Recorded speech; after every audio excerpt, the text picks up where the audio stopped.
In today's video, I'm going to teach you how to fix Facebook Ads Manager showing 0 results 2026 full guide, 5 minutes. If your Ads Manager suddenly shows a blank table or 0 results, don't panic. This usually comes down to a simple display filter, and we'll fix it in a couple of clicks.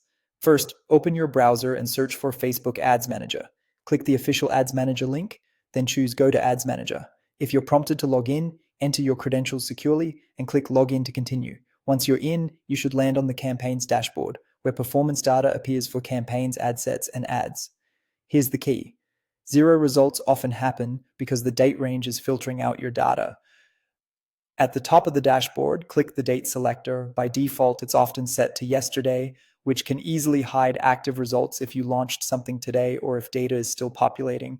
Change the date to today or pick the exact range you want to analyze, such as the last 7 days or a custom window that covers your campaign's active dates.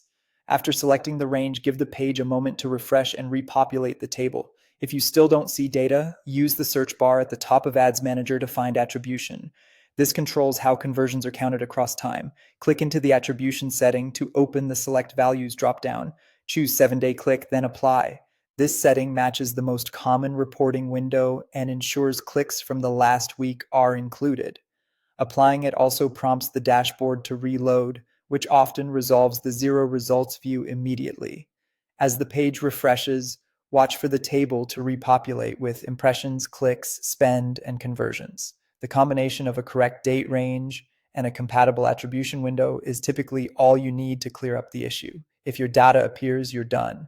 If it's still blank, briefly recheck the date picker to confirm you didn't select a future range or an empty window, and make sure you're looking at the correct level, campaigns, ad sets, or ads based on where you expect activity. That's it. Adjust the date to include your active period, set attribution to 7-day, click apply, and let the dashboard reload. Your results should now be visible and accurate so you can get back to optimizing with confidence. Thanks for watching, and I'll see you in the next tutorial.